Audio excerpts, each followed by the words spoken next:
بسم الله الرحمن الرحيم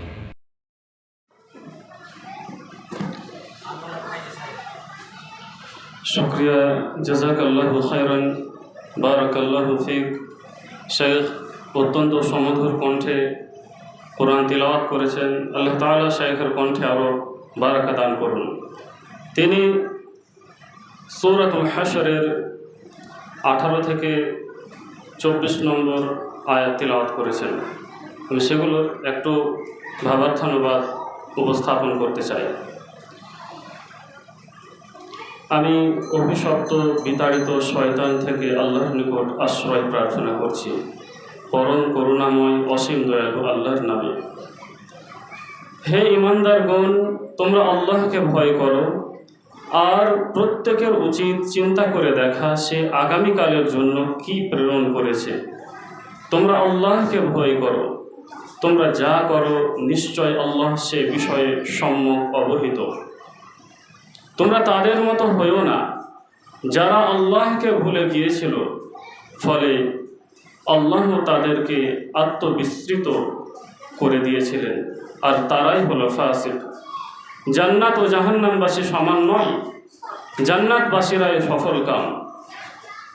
এই কোরআনকে যদি আমি পাহাড়ের ওপর নাজিল করতাম, তবে তুমি অবশ্যই তাকে দেখতে আল্লাহর ভয়ে বিনীত ও বিদীর্ণ।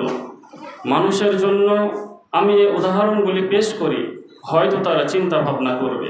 তিনিই আল্লাহ, যিনি ছাড়া কোনো ইলাহ নেই, দৃশ্য অদৃশ্যের জ্ঞাতা। তিনি পরম করুণাময় দয়ালু। তিনি আল্লাহ, যিনি ছাড়া কোনো ইলাহ নেই। তিনিই বাদশাহ, মহাপবিত্র, ত্রুটিমুক্ত, নিরাপত্তা দানকারী, রক্ষক, মহাপরাক্রমশালী, মহাপ্রতাপশালী, অতীব মহিমান্বিত। তারা যা শরীক করে তা হতে পবিত্র মহান। তিনি আল্লাহ, স্রষ্টা, উদ্ভাবনকর্তা, আকৃতি দানকারী। তাঁর রয়েছে সুন্দর নামসমূহ। আসমান ও জমিনে যা আছে সবই তাঁর মহিমা ঘোষণা করে। তিনি মহাপরাক্রমশালী, প্রজ্ঞাময়।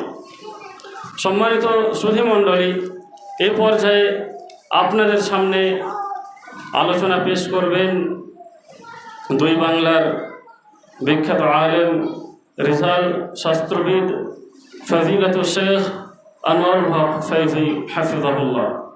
শেখকে তাঁর মূল্যবান বক্তব্য রাখার জন্য বিনীতভাবে অনুরোধ করছি।